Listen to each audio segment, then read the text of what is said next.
Okay friends, 6th chapter చదువుకోబోతున్నాము. అంతర్గత సామర్థ్యాలు ఎలా వృద్ధి చెందుతాయి అనే చాప్టర్ గురించి తెలుసుకోబోతున్నాము. అంతర్గత సామర్థ్యాలు ఎలా వృద్ధి చెందుతాయి? అంతర్గత సామర్థ్యాలు 3 విధాలుగా అభివృద్ధి చెందుతాయి. మొదటి విధానం కృత్రిమమైన అభివృద్ధి. ఇది మాదక ద్రవ్యాలు, రకరకాల రసాయనాలు, కొన్ని రకాల యోగ యోగాభ్యాసాలు, ప్రత్యేకించి హఠయోగం ద్వారా కొనసాగుతుంది. అంటే ఇవన్నీ వృద్ధి చెందాలి అంటే ఇవన్నీ చేస్తే ఇప్పుడు మనము ఒక నిద్రపోతున్నాం. నిద్ర ద్వారా కలలకు కనెక్ట్ అవుతున్నాం. అలా కనెక్ట్ అవ్వటానికి కొంతమంది మాదక ద్రవ్యాలు, ఈ హఠయోగము ఇట్లాంటివన్నీ చేస్తూ వాళ్ళు చాలా కష్టపడుతూ ఉంటారు.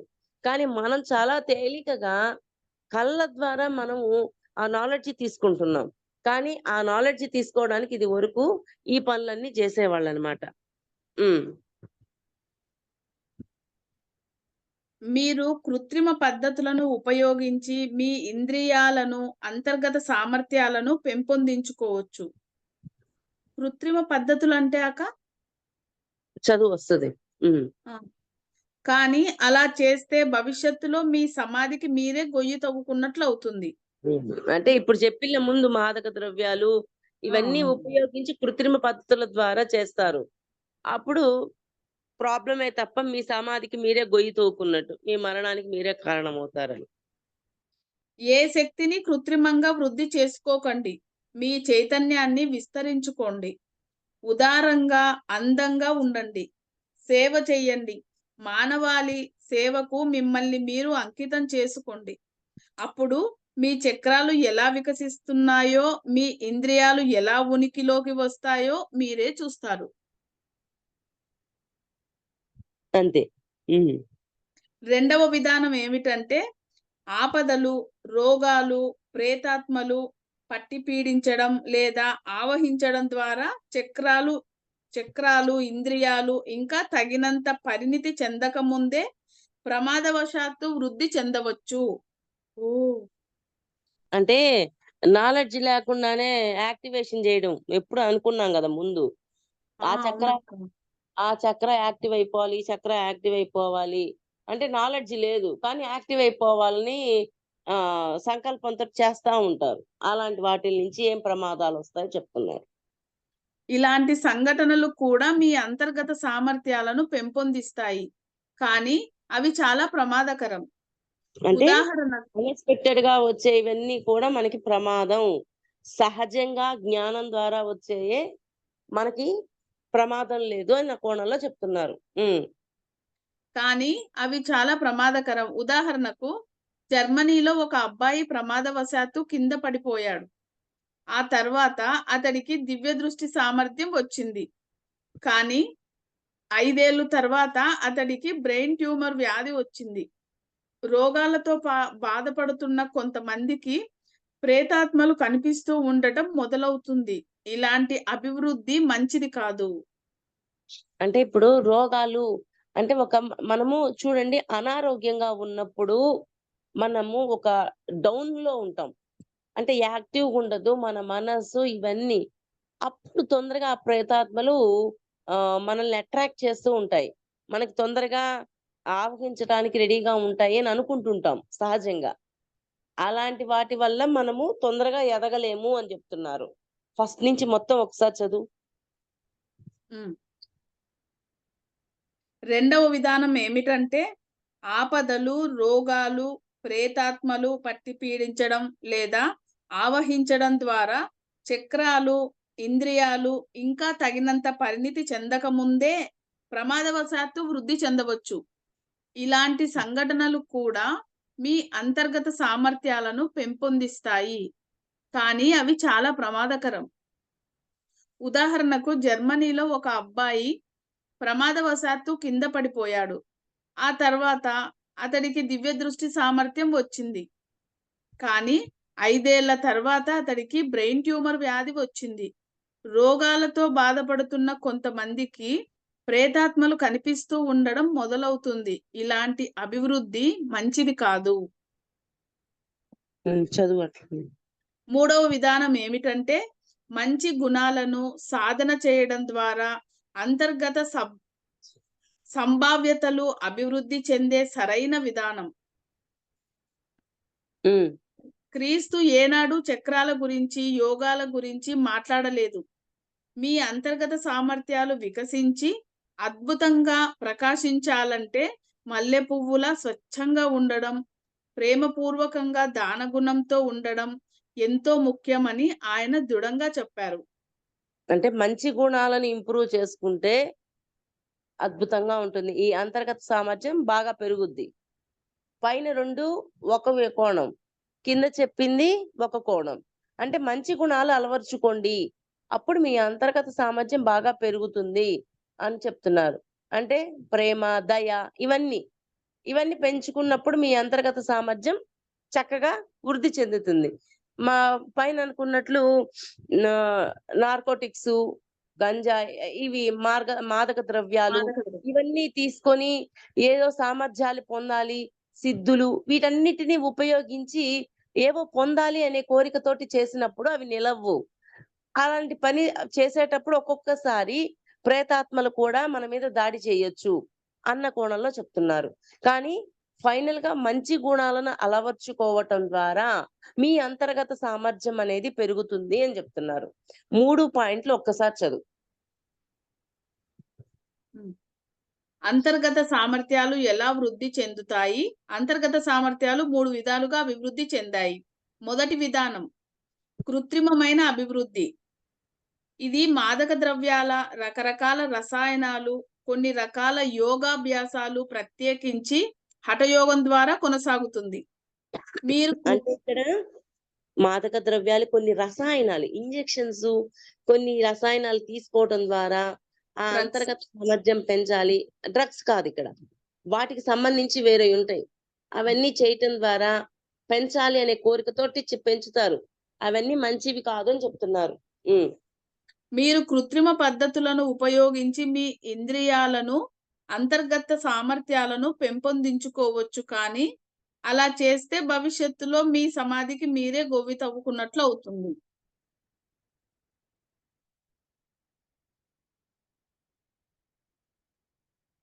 చదువు తర్వాత.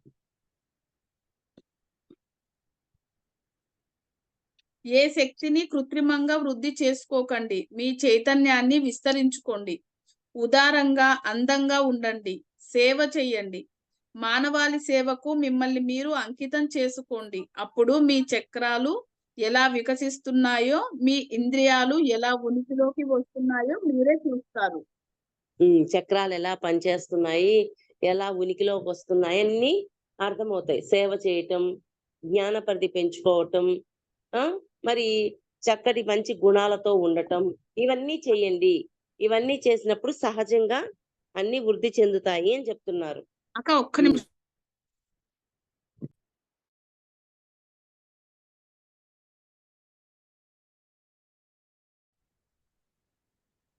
మీరు కృత్రిమ పద్ధతులను ఉపయోగించి మీ ఇంద్రియాలను, అంతర్గత సామర్థ్యాలను పెంపొందించుకోవచ్చు.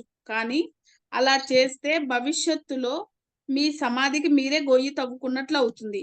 ఏ శక్తిని కృత్రిమంగా వృద్ధి చేసుకోకండి. మీ చైతన్యాన్ని విస్తరించుకోండి. ఉదారంగా, అందంగా ఉండండి. సేవ చేయండి. మానవాళి సేవకు మిమ్మల్ని మీరు అంకితం చేసుకోండి. అప్పుడు మీ చక్రాలు ఎలా వికసిస్తున్నాయో సృష్టిలో హెల్ప్ చేయడమే. వీడికి చెయ్యాలి, వీడికి చెయ్యకూడదు అనేది ఏమీ లేకుండా ఎంత చేయగలమో అంత హెల్ప్ చేస్తూ ఉండడమే, సహాయం చేస్తూ ఉండడమే. ఎందుకని? అందరం ఒకటే, అందరం దైవంగా మారడానికే వచ్చాము, అందరం కలిసి ప్రయాణం చేస్తున్నాము అన్న అవగాహనతో ఉంటే వీడికి హెల్ప్ చేయాలి, వీడికి హెల్ప్ చేయకూడదు ఇవన్నీ ఏమీ ఉండవు. మనలో సహాయం చేసుకుంటూ ముందుకు వెళ్ళిపోతూ ఉంటాము. అలా ఉండగలగాలి అని. అప్పుడు మీ చక్రాలు ఎలా వికసిస్తున్నాయో, మీ ఇంద్రియాలు ఎలా ఉనికిలోకి వస్తాయో మీరే చూస్తారు.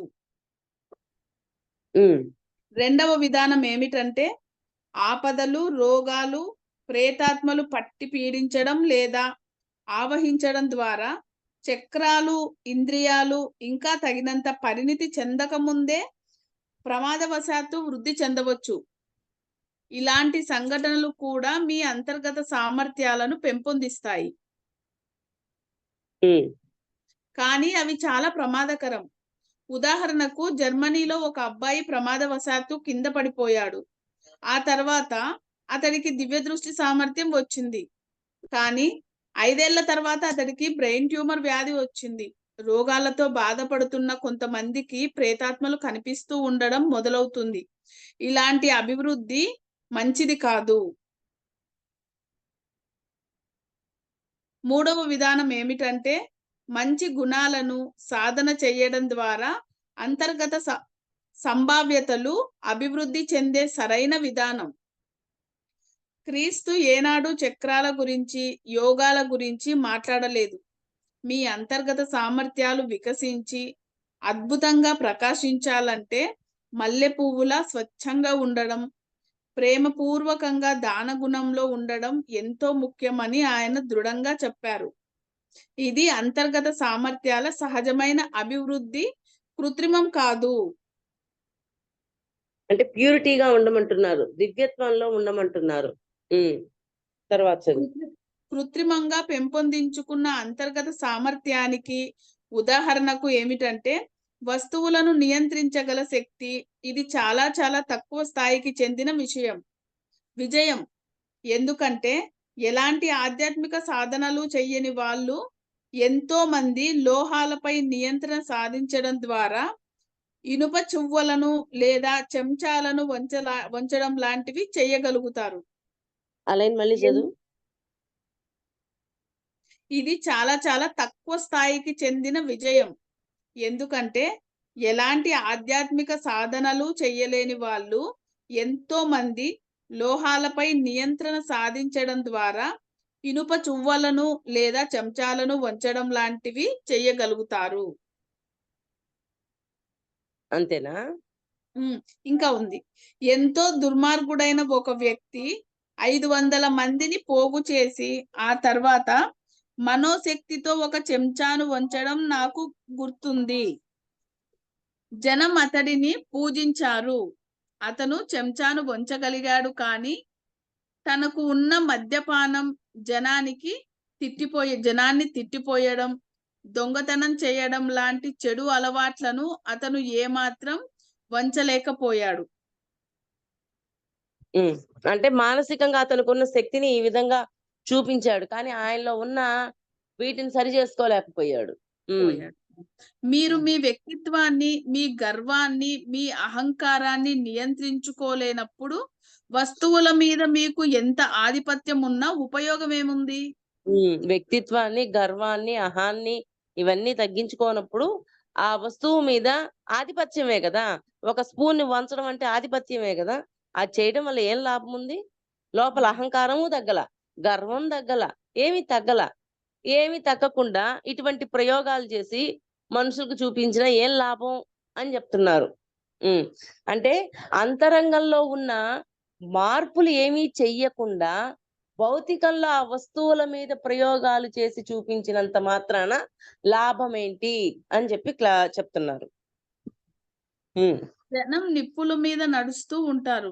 వాళ్ళు తమ చర్మాన్ని కోసుకొని రక్తపాతాన్ని ఆపేయగలుగుతూ ఉంటారు.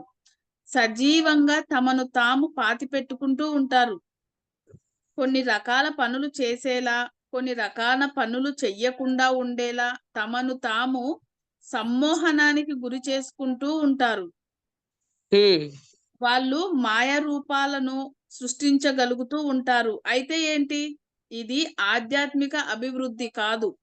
ఇవి చాలా తక్కువ స్థాయి అంతర్గత సామర్థ్యాలు. మీరు మీలోని అసలైన ఆధ్యాత్మిక పరమైన ప్రత్యేక శక్తులను వృద్ధి చేసుకుంటున్నట్లు నటిస్తూ వీటిని కృత్రిమంగా పెంపొందించుకోవచ్చు. అంటే ఇవన్నీ చేయడం ఏమో ఆధ్యాత్మికమైన అభివృద్ధి కాదు అని చెప్తాడు. మనం 1000 Seeds of Joy బుక్ చదివేటప్పుడు ఆయన సిద్ధులు, శక్తులు కూడా ఆధ్యాత్మిక ప్రయాణం కాదు అని చెప్పి నిమిషాలు తీసేశారు.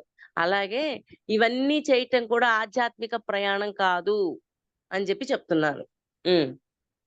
పగలు రాత్రి మద్యం తాగుతూనే ఉండే ఓ మనిషి నాకు గుర్తొస్తున్నాడు.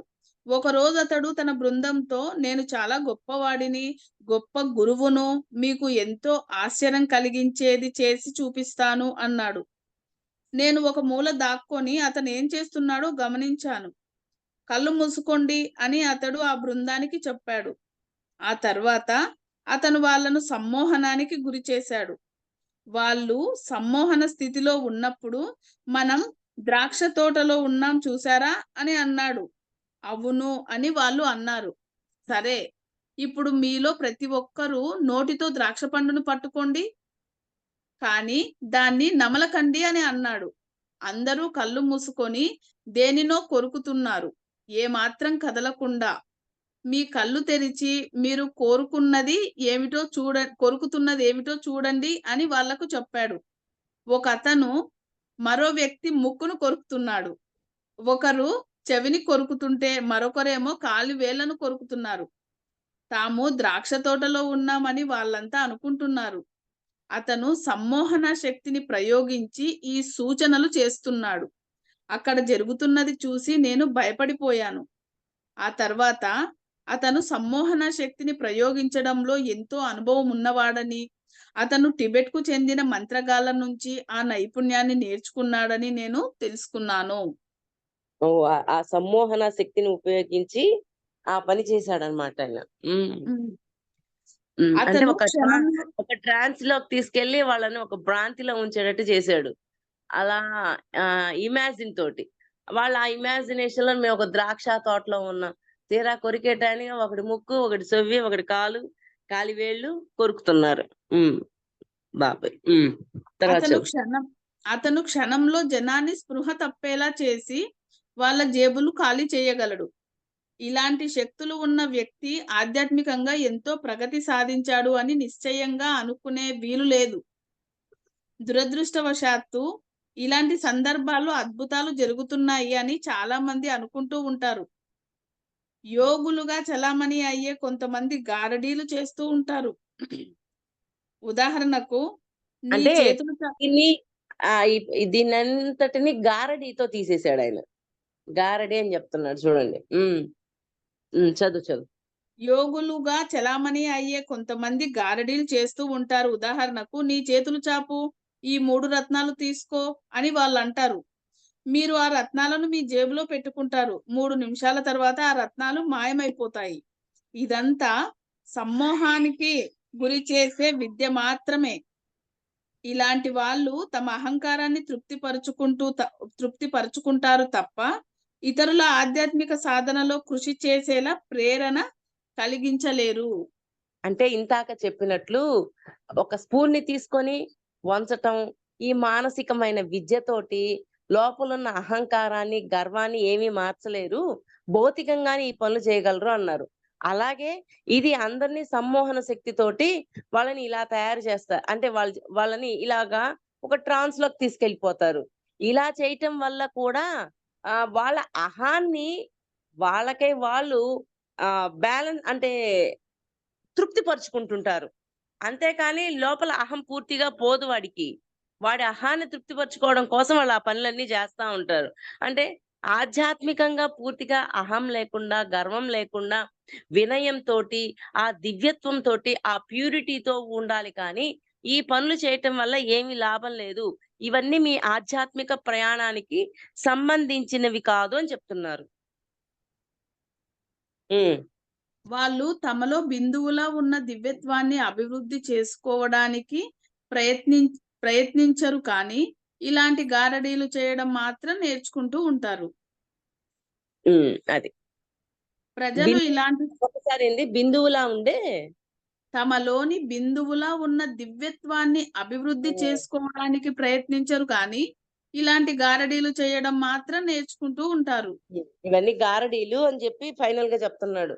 దివ్యత్వాన్ని పెంచుకోవాలని ప్రయత్నాలేమి ఉండవు. ఇవన్నీ గారడీలు. ఇలాంటియన్నీ చేస్తా ఉంటారు వీళ్ళు. కొంతమంది ఇలా ఇవే ఆధ్యాత్మిక ప్రయాణాలు అని అనుకుంటుంటారోళ్ళు. ఈ గారడీలన్నిటిని. అవన్నీ కాదు అని చెప్తున్నారు. టార్గన్ ప్రజలు గారు ఇలాంటి మొత్తం వాష్ ఔట్ చేస్తారు మన లోపల ఇవన్నీ. హ్మ్. చెప్పు. ప్రజలు ఇలాంటి శక్తుల గురించి అద్భుతాలు సృష్టించే అద్భుత శక్తులు అని అంటూ ఉంటారు. కానీ ఉన్నత స్థాయి గుప్త జ్ఞానంలో అద్భుతాలు చేయడం అంటే ప్రకృతి నియమాలను ఉల్లంఘించడం అని భావిస్తారు. అద్భుతాలు ప్రదర్శించడం ద్వారా ఎవ్వరూ మిమ్మల్ని ఆధ్యాత్మిక మార్గం వైపు తీసుకెళ్లలేరు. అంతే. అద్భుతాలు ప్రదర్శించడం ద్వారా ఆధ్యాత్మిక మార్గం వైపు ఎవరు తీసుకువెళ్ళలేరు.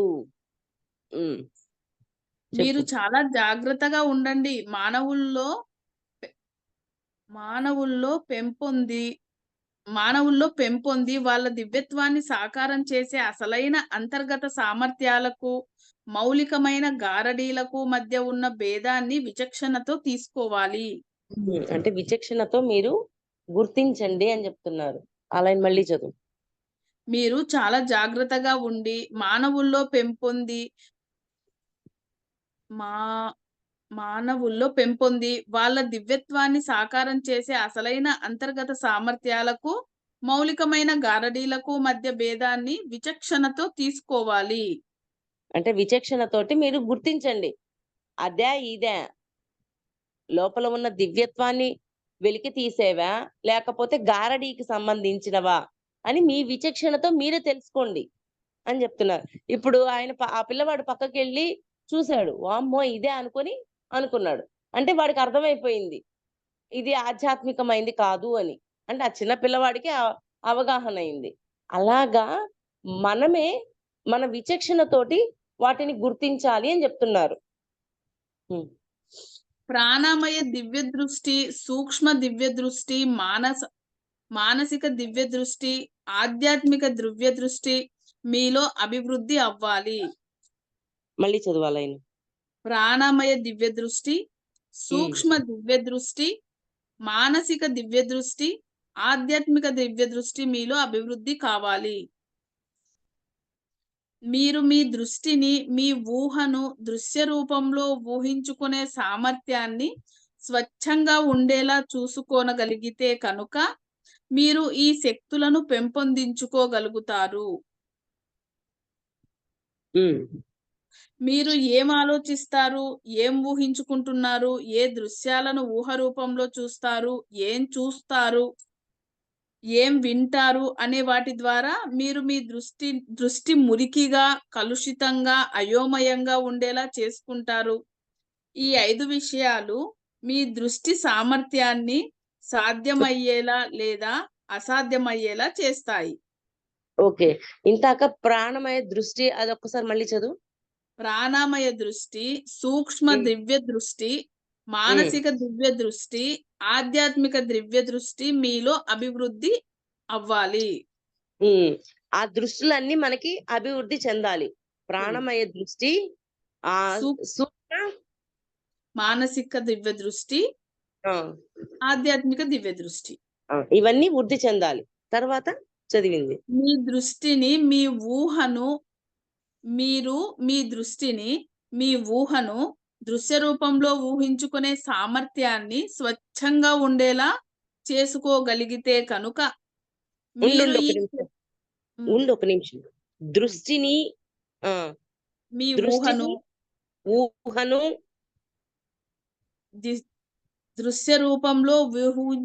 దృశ్య రూపంలో ఊహించుకునే సామర్థ్యాన్ని స్వచ్ఛంగా ఉండేలా చేసుకోగలిగితే గనుక. అంటే దృష్టిని, ఊహను దృశ్యమా? దృష్టిని, ఊహను దృశ్య రూపంలో ఊహించుకునే సామర్థ్యాన్ని స్వచ్ఛంగా ఉండేలా చేసుకోగలిగితే కనుక. ఒక్క నిమిషం.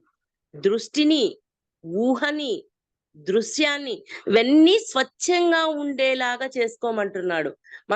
మనము చెప్పుకుంటుంటాం నీ దృష్టిని బట్టే సృష్టి అని. అంటే నువ్వు చూస్తున్నప్పుడు ఆ దృష్టి ఏ దృష్టి కోణంతో చూస్తున్నావో గమనించుకోవాలి.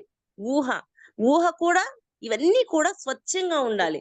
దృష్టి, ఊహ, దృశ్యం అంటే నువ్వు చూస్తున్న దృశ్యం కూడా స్వచ్ఛంగా ఉండాలి. ఇవన్నీ స్వచ్ఛంగా ఉండేటట్లు చూసుకోండి అని చెప్తున్నాడు. ఈ పాయింట్ బాగా గుర్తుపెట్టుకోండి. తర్వాత మీరు ఈ చదువు. శక్తులను పెంపొందించుకోగలుగుతారు. మీరు హ్మ్. ఏం ఆలోచిస్తారు? హ్మ్. ఏమి ఊహించుకుంటున్నారు? ఏ దృశ్యాలను ఊహారూపంలో చూస్తారు? ఏమి చూస్తున్నారు? ఏం వింటున్నారు? అనే వాటి ద్వారా మీ దృష్టి మురికిగా, కలుషితంగా, అయోమయంగా ఉండేలా చేసుకుంటారు. అంటే మురికిగా, కలుషితంగా, అయోమయంగా అయోమయంగా. చేసుకోవడానికి ఎవరు కారణం? మనం మనమే కారణం. మన దృష్టి, మన ఊహ, మన దృశ్యం హ్మ్. ఇవన్నీ సరిగా ఉంటే బాగుంటుంది. హ్మ్. కలుషితం చేసుకున్నామంటే అది కలుషితం అవుతుంది. అవును. ఈ 3 ఎలా ఉంచుకోవాలి అంటే కలుషితం కాకుండా మనమే చూసుకోవాలి అని చెప్తున్నారు. ఈ పాయింట్ బాగా అర్థం చేసుకోండి. దృష్టి, సరియైన దృష్టికోణం. ఊహ, సరియైన ఊహ. అంటే ఆధ్యాత్మికంగా మనం ఊహిస్తుంటాం. మనకి ఆ డబ్బులు రావాలి, ఇట్లా ఊహలుంటాయి. వీటిని కూడా దాటి నేను ఆ ఆధ్యాత్మిక పని చేయగలగాలి. ఆ సేవ చేయగలగాలి. ఈ ఊహ, దృశ్యం. నువ్వు నీ సంకల్పాన్ని ఏ విధంగా క్రియేట్ చేసుకుంటున్నావు? ఆ సంకల్పాలు సంకల్పం అని కాదు. మీరు ఏదైతే పని చేయాలనుకుంటున్నారో దాన్ని దృశ్య రూపకంలో మనం ఊహిస్తాం. ఆ దృశ్యం ఎటువంటి దృశ్యమయ్యుంది? అది సరియైన దృశ్యమా? లేకపోతే సరికాని దృశ్యమా? ఇవన్నీ కూడా సరిగా ఉన్నాయా? కలుషితంతో ఉన్నాయా? అనేది మనం చేసే దాన్ని బట్టే ఉంటుంది అని చెప్తున్నారు. హ్మ్. ఈ 5 విషయాలు మీ దివ్య దృష్టి సామర్థ్యాన్ని సాధ్యమయ్యేలా లేదా అసాధ్యమయ్యేలా చేస్తాయి. కలుషితమైందనుకో సరిగా ఉండదు. కలుషితం కాకుండా ఉంటే సరిగా పనిచేస్తాయి అన్నీ. ఆ ఆ 5 పాయింట్స్ ఒక్కసారి చదువు మాధవి. అంటే ఇప్పుడు చదివిందంతా నాకా? ఆ! హ్మ్. ప్రాణమయ దృష్టి, దివ్య దృష్టి, సూక్ష్మ దివ్య దృష్టి, మానసిక దివ్య దృష్టి, ఆధ్యాత్మిక దివ్య దృష్టి మీలో అభివృద్ధి అవ్వాలి. మీరు మీ దృష్టిని, మీ ఊహను దృశ్య రూపంలో ఊహించుకునే సామర్థ్యాన్ని స్వచ్ఛంగా ఉండేలా చేసుకోగలిగితే కనుక, మీరు మీ ఈ శక్తులను పెంపొందించుకోగలుగుతారు. మీరు ఏం ఆలోచిస్తారు? ఏం ఊహించుకుంటారు? ఏ దృశ్యాలను ఊహారూపంలో చూస్తారు? ఏం చేస్తారు? ఏం వింటారు? అనే వాటి ద్వారా మీరు మీ దృష్టి మురికిగా, కలుషితంగా, అయోమయంగా ఉండేలా ఏమి చేసుకుంటారు. ఆలోచిస్తారు? ఏమి ఆలోచిస్తారు? హ్మ్. ఏం ఊహించుకుంటారు? ఏ ఏం దృశ్యాలను ఊహారూపంలో చూస్తారు? అంటే ఎటువంటి వాటిని ఫస్ట్ ఆలోచన, ఆలోచన. ఊహ, ఊహ. దృశ్యం. దేన్ని? ఎటువంటి వాటిని మీరు క్రియేట్ చేసుకుంటున్నారు? ఆ హ్మ్. క్రియేషన్ ఎలా ఉంటుంది అనేది అంతా మన చేతుల్లోనే ఉంది. దాన్ని పట్టే మరి దృష్టి, ఊహ, దృశ్యం అన్నీ ఉంటాయి. హ్మ్. మీ అక్కడి నుంచి దృష్టి చదువు. మురికిగా, ఏమి కలుషిత ఏమి ఆలోచిస్తున్నారు కాడి నుంచి చదువు. హ్మ్. మీరు ఈ శక్తులను పెంపొందించుకోగలుగుతారు. మీరు ఏం ఆలోచిస్తారు? ఏం ఊహించుకుంటారు? ఏ దృశ్యాలను ఊహారూపంలో చూస్తారు? ఏం చేస్ ఏమి చూస్తున్నారు? ఏం వింటున్నారు? అనే వాటి ద్వారా మీ దృష్టి మురికిగా, కలుషితంగా, అయోమయంగా ఉండేలా చేసుకుంటున్నారు. హ్మ్. అది. ఈ తర్వాత. 5 విషయాలు మీ మీ దివ్య దృష్టి సామర్థ్యాన్ని సాధ్యమయ్యేలా లేదా అసాధ్యమయ్యేలా చేస్తాయి. హ్మ్. ఈ మీ దివ్య దృష్టి సామర్థ్యాలని సాధ్యమయ్యేలాగా చేస్తాయా? అసాధ్యమయ్యేలాగా చేస్తాయా? కలుషితమైతే అసాధ్యమవుతాయి. హ్మ్. కలుషితం కాకపోతే సాధ్యమవుతాయి. అంటే హ్మ్. స్వచ్ఛమైనవి ఊహిస్తే మనకు హ్మ్. దివ్య దృష్టి రావచ్చు. స్వచ్ఛంగా కలుషితంగా ఉండేవైతే దివ్య రావు. దృష్టి ఎలా ఉంటది? తగ్గిపోతది గదా! ఆ! హ్మ్. ఉదాహరణకు మీరెప్పుడు మీ చుట్టూ ఉన్న చెత్త విషయాలే చూస్తూ కూర్చుంటే కనుక మీ దివ్య దృష్టి హ్మ్. సామర్థ్యం ఎప్పటికీ వికసించదు. అంటే చుట్టూ ఉన్న చెత్త ఆలోచిస్తూ ఉంటే, చుట్టూ ఉన్న చెత్ చెత్తనే చూస్తూ ఉంటే, మనకి ఏం గానొస్తాయి? ఆ చెత్తే గానొత్తది. ఇంకేం ఉండదు. ఆ దృష్టి మనం సరి విక చేసుకోలేము. సరిగా ఉండదు. హ్మ్. బుద్ధుడు ఆత్మావలోకనం చేసుకోవడానికి ఏకాంత ప్రదేశానికి వెళ్ళిపోయాడు. మహమ్మద్ పర్వతాల్లోకి వెళ్ళిపోయాడు. క్రీస్తు ఎడారిలోకి వెళ్ళిపోయాడు. ఎందుకంటే వాళ్ళు మంచిని, అందమైన విషయాలను చూడాలనుకున్నారు కాబట్టి. వాళ్ళు అందుకని దివ్ అక్కడికి వెళ్ళిపోయారని చెప్తున్నారు. దివ్య దృష్టి సామర్థ్యాన్ని పెంపొందించుకుంటున్న ఒక అబ్బాయి నాకు గుర్తుకొస్తున్నాడు. అక్క ఒక్క నిమిషం.